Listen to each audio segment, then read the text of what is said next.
Take that deep breath. Get that in there first and foremost.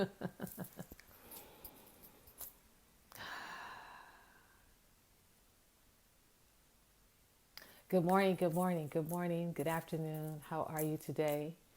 It is a day. I think it's Friday. I have no idea what day it is, but it's another day. In the real scheme of things, that's all that matters is you have another day today. Good morning, good morning, good morning to the West Coast. We're stumbling out of bed and onto the freeway for some people. Good morning, good afternoon, rather, to the East Coast. How are you? I understand there's storms or there's rain and a lot of stuff happening on the East Coast, weather-wise. Wow, so here we are again. We're closing out another week. I mean, if you could have told us this last year, we'd been like, you don't know what you're talking about. Although some people probably would have said, yeah, things are going to change. We were singing "Stay Woke, They Be Creeping" last year, so we're here now, and everybody's awoke. It doesn't escape our awareness too much that we continue to be in a heart crisis and a health crisis. The health crisis is really, hey, Kat, a opportunity for us to do that. Just pay attention to our health. I think when it started a long time ago is what we're saying now. You know, I was concerned then about so many young people having diabetes and the price of it. Even one of my cousins in my family, young, and I was like, change your health, change your habits of eating. Yay, it's Friday. I mean, why would you pay $500 to take a shot and keep, increasing the pharmaceutical company's bottom line when you could just change the way you eat? And that was just one thing. But because of those preconditions, they are impacted by the virus that's presently on the planet. Whether it was man-made, made in a lab, whatever you guys want to say, it's still here. That's all I'm focusing on. It's here. So it is a health crisis. And I don't know if that impacts the fact that I'm staying away from the news, but I did see something where there was this huge group of people for a religious experience in Redlands. And it was at least 100 or so, 150 people. They were all together. Nobody had on mask, and they were singing and praising God and everything. And I'm really wondering if some of the information is getting distorted because they're saying that it primarily impacts, people of color, POC, if you hear that, that's what that means, and elderly and those with pre-existing, diseases. So maybe other people who don't have that criteria just figure they can get together and go out and do things and praise God and won't be infected by the virus. I just find it interesting. So it remains a health crisis because now our very existence really is dependent on the personal decisions that we choose to make. So that's basically what it's boiled down to. And then it's a heart condition too, because this really does impact our students going forward. And that was such a heavy lift. I just gave that to God. I'm like, okay, that's yours. You go work that out for us, please. Because that's what God does. God, life in the universe. If you can keep the stars up there and the sky up there and this planet spinning, you can help lift the energy up so that we begin to look at some other options. And I did hear that there were some other options being considered here in California as well, that governor will have a committee of people who can actually check different school sites. And if they meet a particular criteria, they can open for some of the in-classroom classes. So it's like, oh, thank you, God, life in the universe took care of that for us. And so it still impacts our hearts because I understand tomorrow, if not today, there'll be quite a few people who will have a shift in their income because the unemployment is going to, stop or run out, which, is really disheartening. It's one of the pieces that hits at the core of so many people. And it's one of the reasons why I do what I do. Not to be in bad taste or anything, but why I spend so much time wanting to talk with women, advocating women, empowering women about their relationship with the money, because we're the ones that are really navigating the money in our households. I can't remember What is the $1 trillion amount that women have that are running through our households that we navigate? And if we're using the outdated mindsets that we have from childhood and we have those beliefs that aren't true, then we're operating with money with old beliefs, and we treat it based on those old beliefs, which don't sustain us. Doesn't allow us to have the ease and the comfort we want when we're handling our money, or to feel like we have the confidence. Doesn't get us out of the debt that we want to get out of. So here we are again, collectively to different degrees, dealing with money. The extra $600 per week unemployment, cares package ends. Yeah, that's what's going to end. So I know some people are getting more than the $600, I'm sure, because they're larger families and that's the way they did it.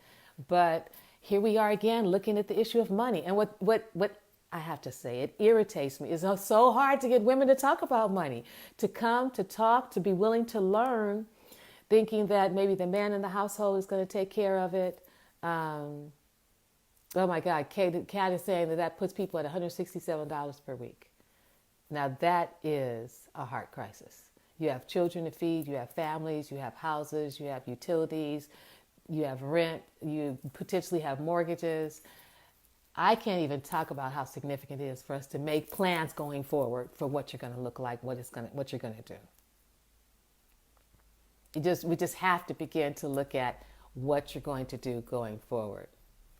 Right. I thought it did. It added to the regular unemployment benefit. And I'm hearing that there may be, they said, I just saw something that said if you got the first stimulus check, you're probably going to get another one. The only thing about that, it's like patchwork. It's like the way we used to pay our bills. We didn't have enough money. Okay, here's a little bit for this right now. Okay. Then you're back in the crunch again. Okay, here's a little bit more to pay this bill, credit card bill over here. Okay, now you pay a little bit over here. I'm like, wow, America, that's the best we have. For there is such wealth when I think about it. And I know yesterday I was on Jeffrey Epstein. I'm back on it for just a moment today, but I can't remember. But his house, his estate alone sold for some, or is on sale for some enormous amount of money that would probably feed a whole country. That's how much wealth we have on this planet. That a man's house where he lived is on the market for real estate. I should look it up, but I'm using that phone and I don't know where the other phone is. For some just astronomical amount of money. We're talking about what are houses? Wood? That could probably feed a small country. That's how much wealth we have.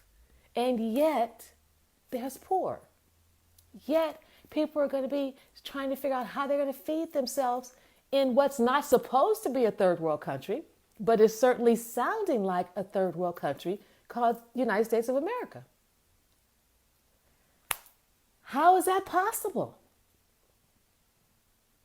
I almost really want to talk about the money piece, because I'm like, if it's not for the fact that we live under this notion that there's scarcity, that there's not enough. America sold that. There's not enough. There's not enough jobs. There's not enough money. There's not enough love. There's not enough housing for certain people. There's not enough.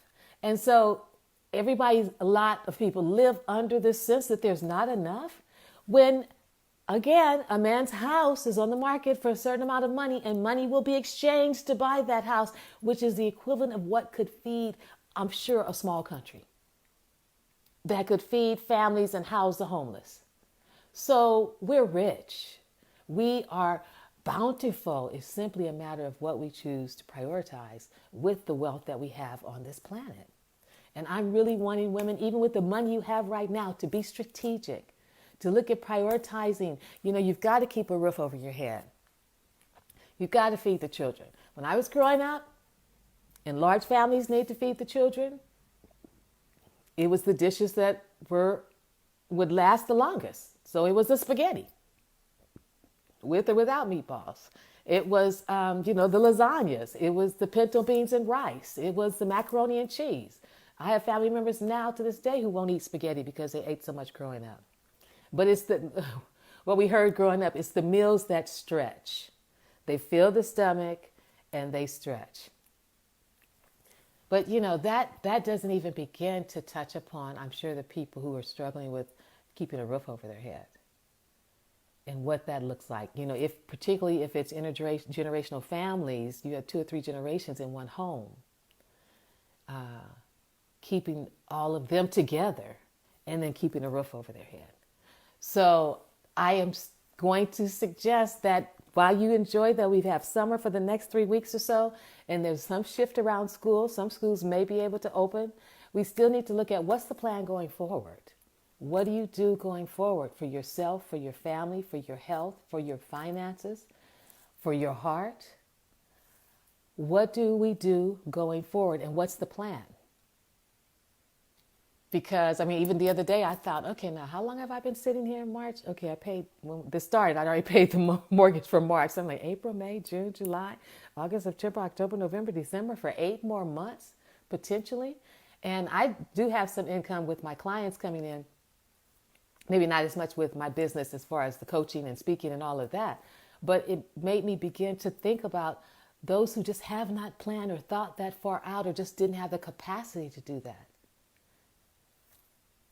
How do we support each other? I know they're giving food. I know they've given breaks on rental property, but I don't know what that leads for the mortgages. I guess everyone's calling banks and negotiating with the banks. No one's going to lose their homes, as I understand it. What good is that going to do? Foreclosing somebody's house? What, the bank's going to buy it back? Although I hear the real estate market is, things are happening for people when I talk to them. I've had several clients that said have more business than they had before. I talked to my attorney, called me the other day, and I asked her, the secretary, how she's doing. She said, I never stopped. So it's really interesting to see in what areas where movement is happening and people are still working. There's a lot of entrepreneurs that are saying they're doing better than they had in the past versus, where people are not, and where those are kind of in the middle ground, kind of like me, I guess. I've got enough. I'm okay. I'm doing what I believe supports women on the journey at this point. But the rest, I'm really trying to take care of myself and family and stay healthy and ride it, because it's not going to end soon, to be able to ride the wave. Yeah, okay, 22 million? Okay. I thought we could at least feed a small group of people with $22 million. I think we could. It remains strong. You're absolutely right. The real estate market remains strong, which is amazing. And people are hungry, and people don't have food, and they're losing their homes, and they're not sure how to keep a roof over their heads. And all that's bigger. That's bigger than me. So I give that to God, life, and the universe, because that's us. Like Kat's saying, the fact that the real estate market is booming in a pandemic speaks to America. It speaks to us. It probably makes sense. I need to probably look at refinancing my house during this time. But people are buying and selling homes. And it has not, I know several real estate agents, they have not slowed down at all. So it really, I guess, speaks to who we are, because on the one hand, we have all this booming growth and all this over here with real estate. On the other hand, we have the poor, poor, poor, poor, poor. That's America, right? And then there's the people in the middle. And there's fewer and fewer people in the middle, because there are more and more over this side, or more and more that's poor. What's catching us off guard is that we didn't have a plan, some of us. We weren't thinking that, we just thought life was going to go on the way it was, and it'll be fine, and we'll be fine.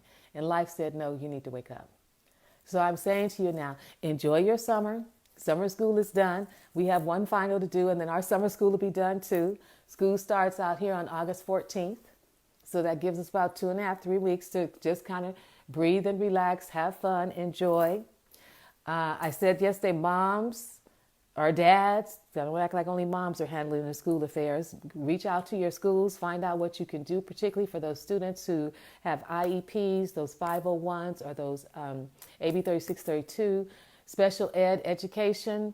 Find out how they're going to honor that if your child is home. And those of you who need the extra support, in the classroom, your students have somebody that sits next to them. I used to have staff that did that when I worked for mental health.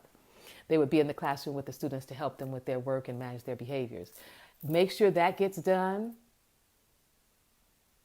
Oh yeah, it was so nice to be out there. I'm loving that kid. That's the second time I ended up at the beach.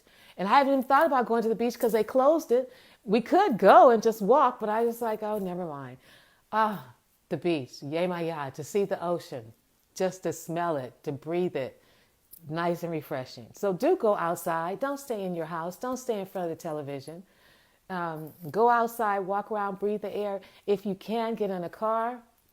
Go to the beach that's next to you. Sit in the car. We can be at the beach. You just can't be on the beach, sitting there acting like you're going to stay. You can walk. I did see people sitting at the beach I was at, but it was so sparse and they were so spread out. But it's just the dichotomies that's happening are amazing. But one thing that is simply true along all the way is you want to have a plan. Now, here's some things you may not think about. Are all the people in your household prepared for an emergency? Do people know who to call for 911? Do they know how to do, if something happens to them, do they know how to do resuscitation? Do you have an emergency kit? Do you have things in the house if the lights went out just to have candles or batteries for flashlights? Do you have just some of the basic stuff in there? Yeah, I need to ride my bike. Plan. Do you have those items? Do you have your contact person? If something happens and we're not in contact, who would call who? Plan. Do you have those kind of things that you're aware of? Things have leveled out a little bit. Still make sure you have in your house the basic necessities that you need, because we don't know where we're going to go next. Stop thinking, we're going to go back to some kind of normal. I still see stores that don't have toilet paper. Or if they have toilet paper, they don't have the Kleenex tissue box. Still, as money allows you to buy the large bags of beans and rice, that's still missing from the stores, to take care of your families for the long haul if something changes and we don't have the access that we have now. See, oftentimes we can get stuck in, this is what's happening right here. And we're like a deer in headlights. And we're like, okay, this is what's going on right here, right now. And then something else happens and we're like knocked off because, wait a minute, where'd that come from? I need you kind of doing this and paying attention all around you to see, okay, kind of doing the landscape. Let's kind of survey where everything is so you're not caught off guard. If you're that person, yes, she said, keep well stocked, that goes to Costco. I haven't been there because I can't imagine the lines, but if so, set the time up for you to get in line and get what you need. Do not think that, okay, this is going to end and everything's going to be okay. And, now we don't know. I'm already planned for December. I don't know what Thanksgiving's going to look like. Oh, it's always going to be nice, though, because we always get together and eat and cook turkey, and we'll do that. And Christmas, I'll be doing all those Christmas presents. I do gift cards now. So I need you to plan. I need you to think out further than just we're in July and in August. Think ahead. Oh, good. I hear the lines aren't that bad. So get into Costco, get what you need. Do you need batteries for something? It's the little stuff like that we forget. And then you're somewhere and you don't have batteries, and then they put a curfew on us or something. I'm just saying, be prepared. Just don't, she's like my deer in hairline. Don't just be sitting at the news like, okay, what's going to happen next? Okay, what's next? What's next? And then, you get knocked over, kind of like we were with this. Kobe was the first thing. I never will forget. Kobe Bryant started the whole thing. Keep looking around. Keep paying attention. Talk to your neighbors. See what they're doing. See what's going on. If your neighborhood doesn't have the next door, we do have next door. So if you don't have it, then talk to your neighbors. If you do have it, then get on there and communicate with your neighbors. That's how I know what's going on when they're having the front yard gatherings and where to meet up for those kind of things. The best places that are open for food, who's got a good price on this service or that service. It's all on Nextdoor. But keep looking and keep paying attention. Didn't Kobe set us off? I mean, Kobe was like, damn, when that hit us, we were like, whew. I mean, we didn't do this for a while. We stayed like this, and then gradually kind of like, wow, okay, Kobe, was he sick? Did he have something we didn't know about? And it still gives me chills. That was like, oh, Kobe. We were just, kind of getting ourselves up and sitting up straight like we were all grown again, and we knew what life was about, and we knew things could hit us and we knew things could happen, but like, whew, okay, let me get those chills to go down. That was January, February, we were still dealing with it. I think we had just dealt with Nipsey Russell the time before. And we heard a little bit in December, but Kobe kind of erased our mind from what we might have heard in December about a virus or something. And then February and March, that one was just like, Bam! That didn't even blow our hair back. We were just like, okay, we're knocked out. What are you saying? There's a who? There's a what? There's a virus? Oh, they're kidding. I'm sure we're like, no, they must be kidding. We're not going back. It was on Friday, and on Sunday, we're like, Monday, the kids aren't going to school? It's real? Well, what? And it's been like that ever since. Well, what is it? Well, where did it come from? Well, who brought it here? Well, why is it here? Well, you're messing up our world. Are we going to ever get our world back? This is the world we have compared to what we have. So you have to be light about it at some point because, that's just the way it is. But I want you always thinking about a plan. Think about having the food you need, the towels you need, the batteries you need. If you have my godfather has a hearing aid, whatever batteries you need for your hearing aid, those kind of things that might not be so easy to have access to. Make sure you get the appointments that you need. I think I'm supposed to get your physical exams, as you feel comfortable. But don't just think, okay, we've reached a plateau and we're okay right here. We're constantly moving. It's constantly changing, unlike we've ever realized before, because that was happening all along. We just weren't paying attention to it. I told you, create your summer. Right, get your prescription medication. I just called and got 3 months supply because I don't see my doctor until October. I guess it's my gynecologist. So I just told him, give me everything I need in case they shut us down. So when you're listening to the news, try not to listen to it from a place of alarm and, oh my God. Listen to it from a place of, okay, what action do I need to take care of myself and my family? And realize they're only telling you some of it. So add 1 or 2 things to whatever you're hearing, and that'll help you be more prepared for what's to come. Parents, I know you're enjoying the summer, but still make contacts with other parents. See if you have the emails from the PTA or all those people, if you can contact any of them to see what's happening within your schools. But still plan to have a summer, get the water balloons, pull out the Yahtzee and the Taboo and the Sorry games and play that. Or go up to the park or get in your car and take a drive.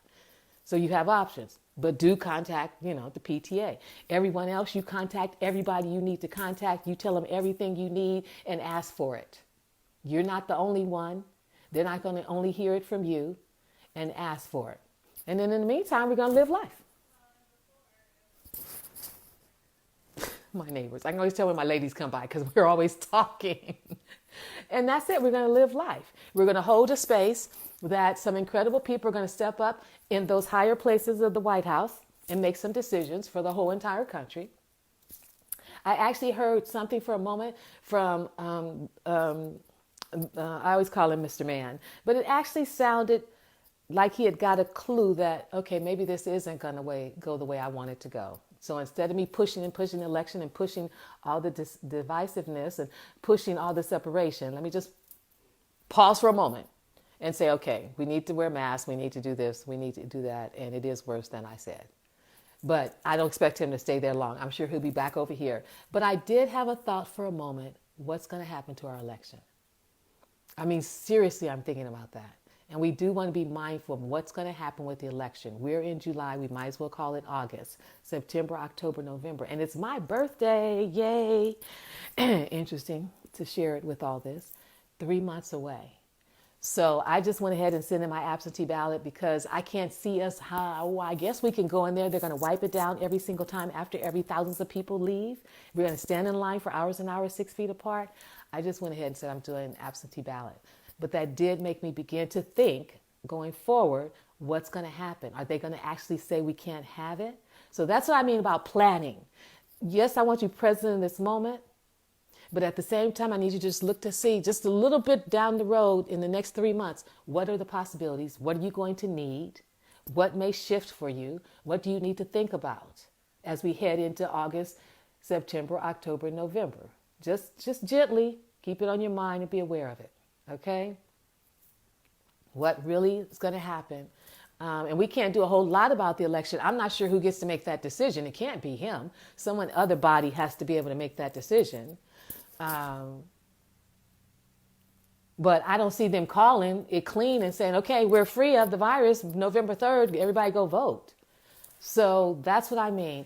Stay focused in your present moment. My present moment right now is my house is not as clean as I'd like it, and I'm trying to decide, am I going to clean it or not, or just let it be. That's it for now, because I have some other things and work to do. Your house may be that same way too, as far as food and things like that. But then you want to look just a little bit. What are we going to need? If we had to stay like this for the next 2 months, what do we need? And start getting those things, those little things that you may not think about. Keep your mind aware of what's happening with the election, but have fun, create your own summer, have a good time in all the different ways that I've already said that won't get you tickets. Nobody has, what they say years ago is, ain't nobody got time for that. Nobody got no time for no citations for $100. You got time for a citation for $100, and you can put $100 at home under the mattress in case you need it. So do whatever, but we're not getting citations. You can go to the park. You can walk on the beach. You can exercise on the beach. If they have them open, you can be on the beach. You just can't be around a whole bunch of people. Find the place where nobody is and enjoy the water. You went for the water, right? And the view, and to relax, and to feel enlivened by being by the beach. You can go do the hiking, put on your mask and hiking. You can be at the parks and in your clusters with your family and enjoy the life you do have, in spite of how it may seem, repressed or pushed down or however you may be experiencing it. Do enjoy it, because you get to be with the ones you love. Yes, the ones you fuss with and you argue with, the ones that get on your nerves, that's how we know we love them. If they don't get on our nerves, then we must not love them, right? So I do have people I love, though, and they don't get on my nerves. Have a great weekend. Make it your weekend. Have the fun that you want to have. Get the rest that you want to get. Ladies, self-care is top on your list. Always is, because we're always doing and giving more, even if we're just sitting there thinking. There's some women somewhere thinking about how they could run this country better, I'm sure. And if given the chance, we would take the opportunity. Let them call me and say, what could you do? Give me an hour. I can get some women together. Give me a private plane. Give me, an accountant. Give me a mom. Give me this, and give us 2 days. It's like, okay, I'm not crazy about it, but give me Hillary Clinton and give me somebody, a female from the Republican Party, and we can show you what to do, but in my dreams, right? Have a great weekend. Take good care. Like I did, those heavy lifts, I take it to prayer. I take it to meditation. I take it to what's bigger and larger than me, can then move this energy and move the planet and move the vibrations. And then when I see things where they say, okay, we're going to look at some other things for the school, and maybe some schools can allow for, in the classroom settings, I'm like, okay, universe, you're taking care of that for me. Just like that happens for me, it happens for all of us too, when you release it to something that's bigger than me and you. Have a great weekend. Take good care. Have fun. Bye for now. To the light, yes. To the light, to Gaia, to spirit, whatever you define for yourself that's bigger than you. You don't have to carry this. It's too heavy. It's a heavy lift. I can't pick up all the kids in the world and try and get them into the schools that I think they need to be in, but I know a presence that can. And that presence is all present, all the time, in all things, and through all things, at all times. And that's where I release it. I give it to that. Bye for now.